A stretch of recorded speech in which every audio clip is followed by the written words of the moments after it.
Alright, this morning, January 1st, 2021. Doesn't that seem like a weird year? Should be spaceships flying around and, Jetson type stuff. I'm telling you how old I am because I used to watch the Jetsons when I was a kid. But anyway, January 1st, 2021. And another ancestor story.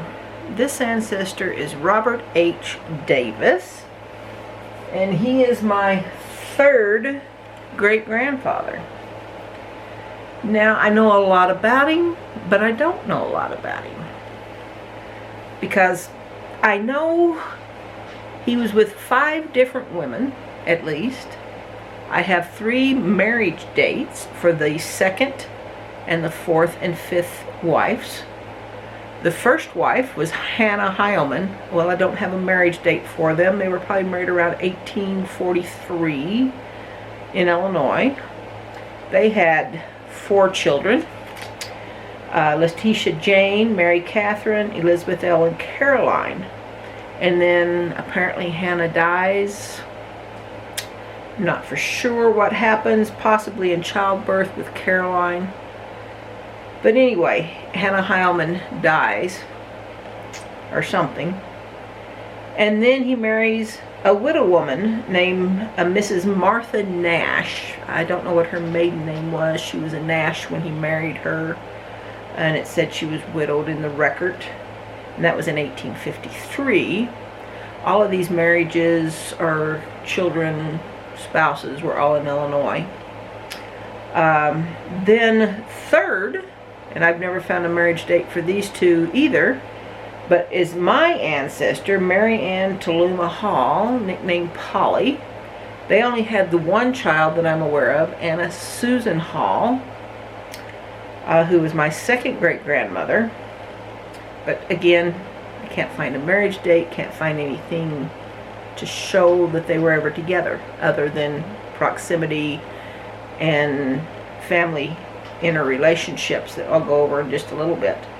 Then, 4th, he marries Susan Haskins in April of 1860. I have their marriage date. Susan Gaskins, not Haskins, Gaskins, Gaskins. They had 8 kids. Levi, Harriet, Juliet, Hardenia, Eli. Let's start over. Levi, Harriet, Juliet, Hardenia, Eli, Florence, Delia, and Warren Ewing were their 8 children. And then Susan dies. And then he marries another widow woman who's older. Her name was Sarah Turner. She had been married to a travelstead, and according to the 1900 census, she'd had 11 children, but only 4 were still living in 1900. But her and Robert Hosey Davis had never had any kids together because she was quite a bit older when they were married.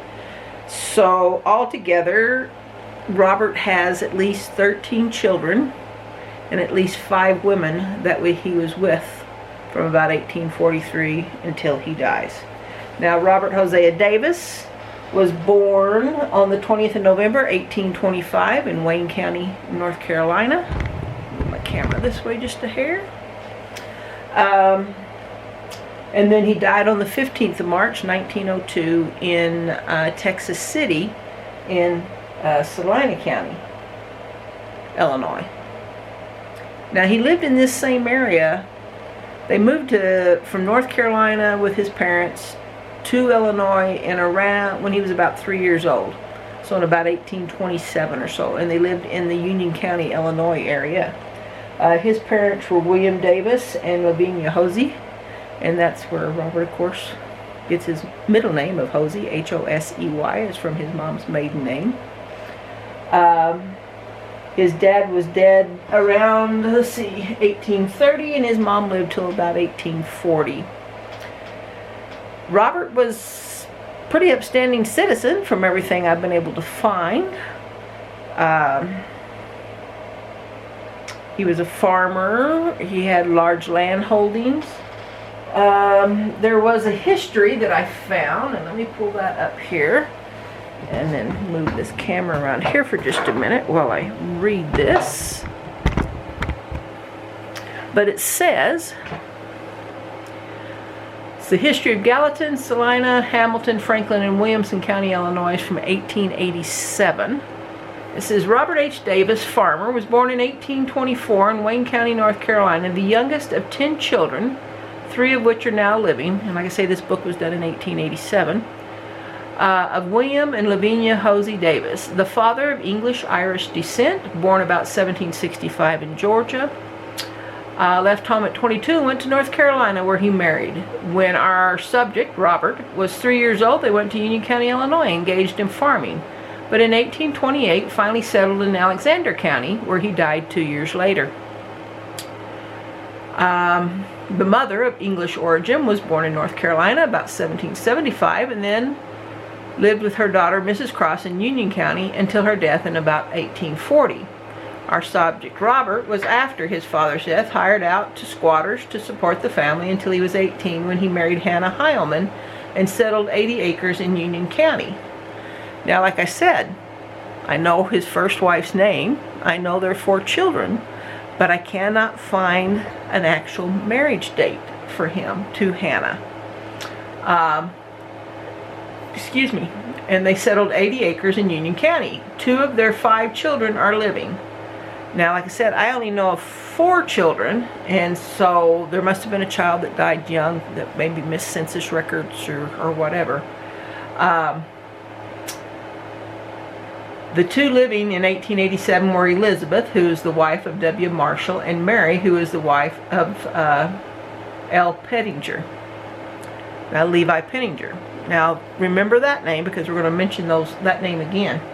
After his wife's death in 1852, he moved to Cape Girardeau County, Missouri, where he bought a 100-acre woodland tract on the Mississippi River near Harrisburg Landing and established a wood yard for furnishing fuel for the steamboats going up and down the Mississippi River. After about a year and a quarter, he went back to Pope County, Illinois, and settled on 110 acres there. Now, then in 1860, like I said, he married Susan, daughter of Howard and Juliet Pearson Gaskins, near Harrisburg. And it says they had 7 children, but I believe I have 8 children for them. Their 7 children, Levi Harriet, wife of George Burnett; Juliet, wife of Augustus Bright; Ardenia, wife of John Smith; Florence, Delia, and Warren, and a boy and a girl, both deceased. Now, in October of 1873, he traded his Pope County farm for his present farm of 110 acres, well improved, and has become one of the first and finest farmers of the county, from his beginnings as a squatter's servant. Formerly a Democrat, I'll forgive him for that. He has since 1860 been a Republican. Thumbs up on that, Grandpa.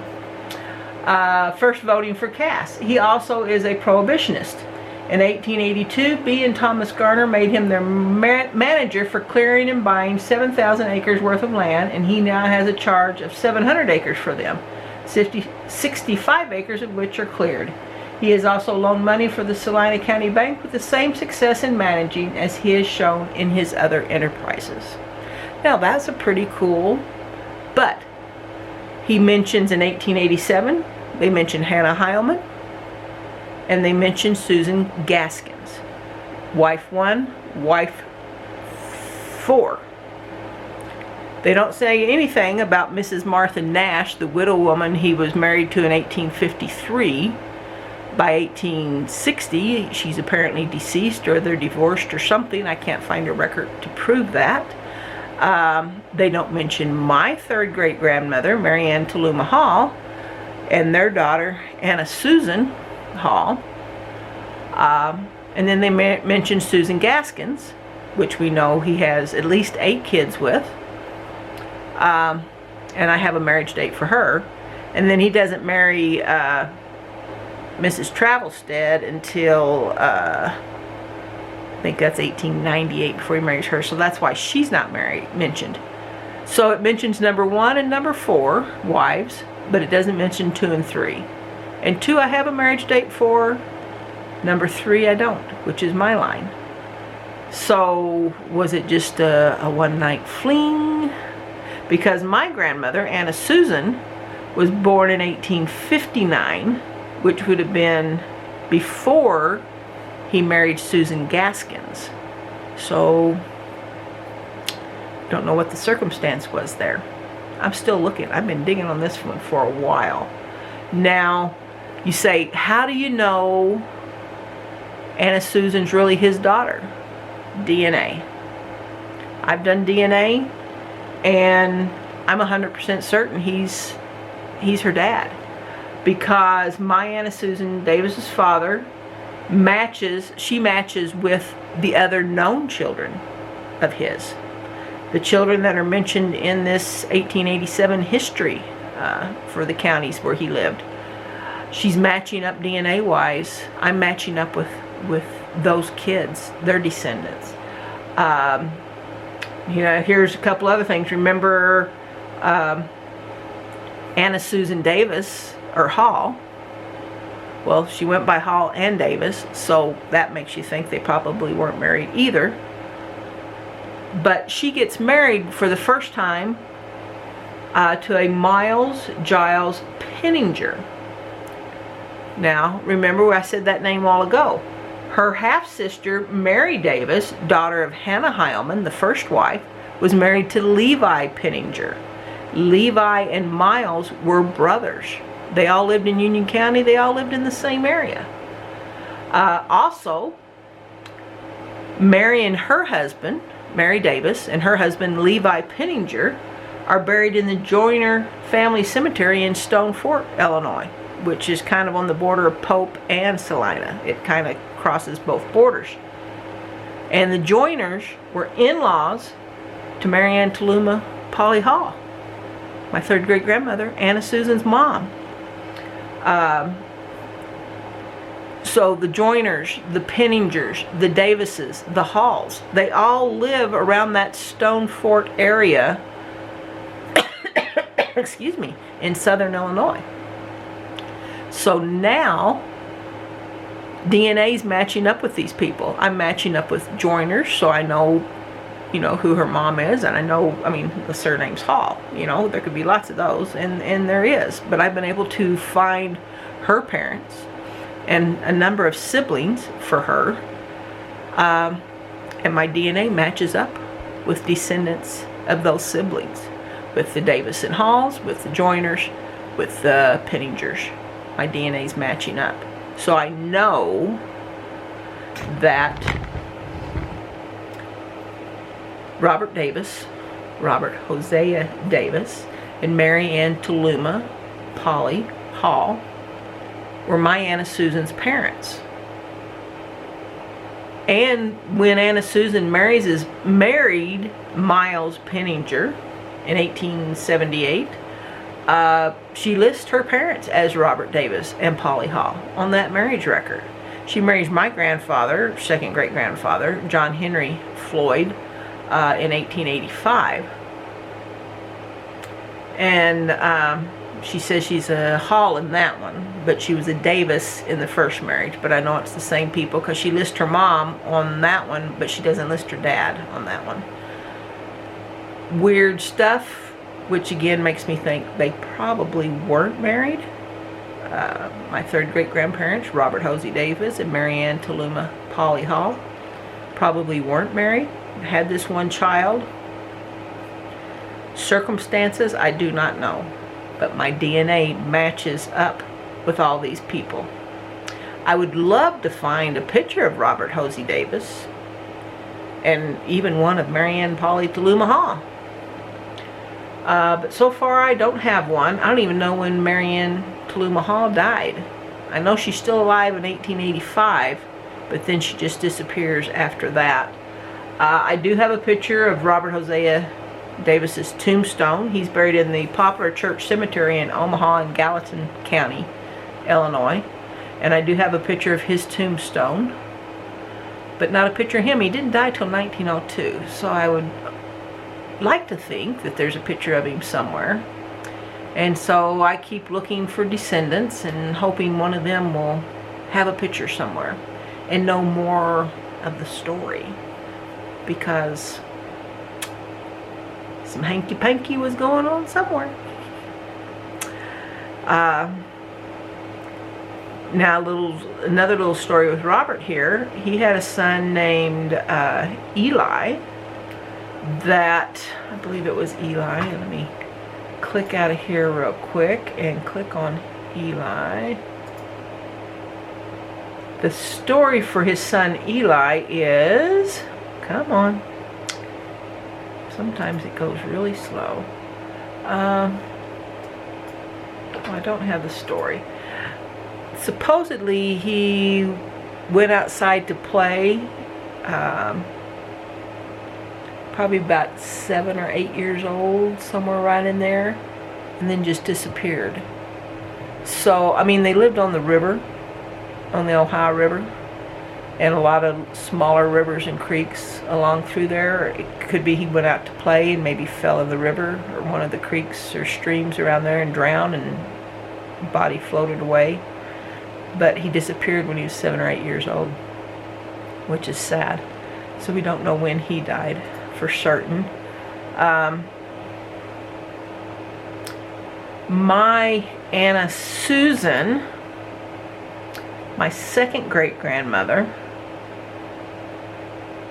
she died in 1919 in Saline County, Kentucky, just across the river over there. She'd married John Henry Floyd, like I say, in 1885, and they had 6 kids together. Now, another little story along the way is Anna had a child born in 1883. Now, was he Miles Penninger's son? And then they got divorced shortly after? Because I thought maybe Miles had died, and then I found out he took off. I find him in Kansas. I find him in Oklahoma for a short time before he moves down to Texas, gets remarried and has some kids in Texas, and doesn't die till like 1930 something, I think it was. Better bring my thing up here.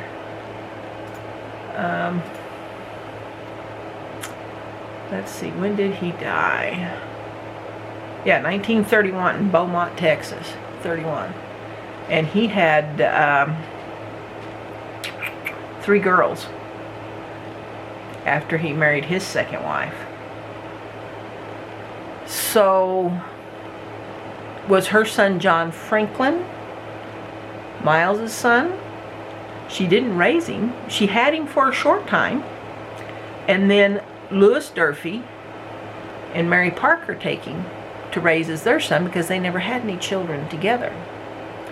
Now, Mary Parker, turns out, is Anna Susan's second husband, my second great-grandfather, John Henry Floyd. It's his dad's, or his mom's half-sister. And the family all knew that John Franklin was her son, but he went by John Franklin Durfee.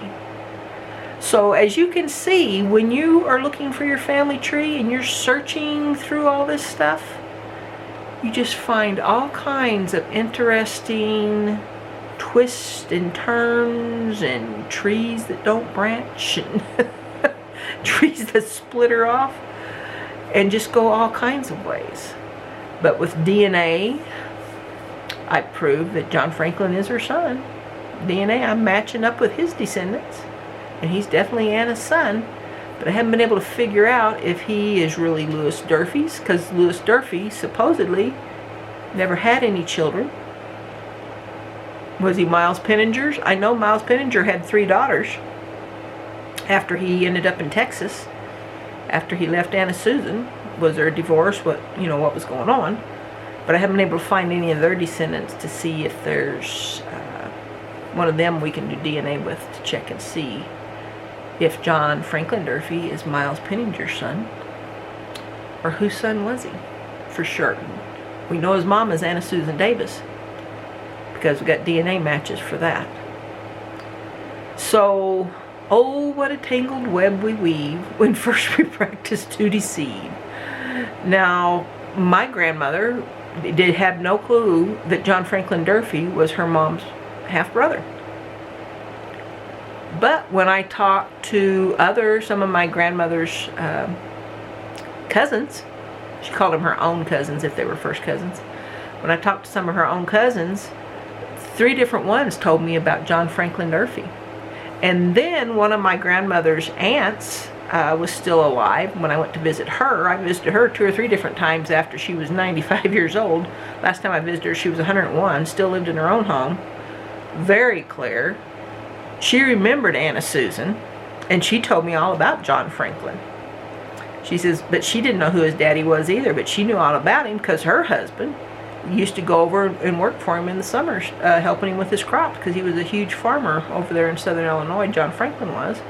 And so Uncle Vol would go over and help his half-brother. So people knew about it, but they didn't say anything. They kept it quiet for the most part. That's what makes family history interesting, is finding these stories and being able to untangle and figure out what was going on and who's who and who belongs to who. But Robert Hosea Davis, my story this time, 1825, 1902. 5 women, 3 confirmed marriages, but he only mentions 2 in his 1887 history that was written in the county history book. The first one and the 4th one. He hadn't married the 5th one yet, so we'll ignore that one. But the 2 in the middle, no mention. So, what's the real story? We may never know, but I keep digging because it's so fun to do that. I hope you enjoyed Robert Hosea Davis, his wives, his children, and the stories and the tangled mess that sometimes is our family history. Thanks for tuning in.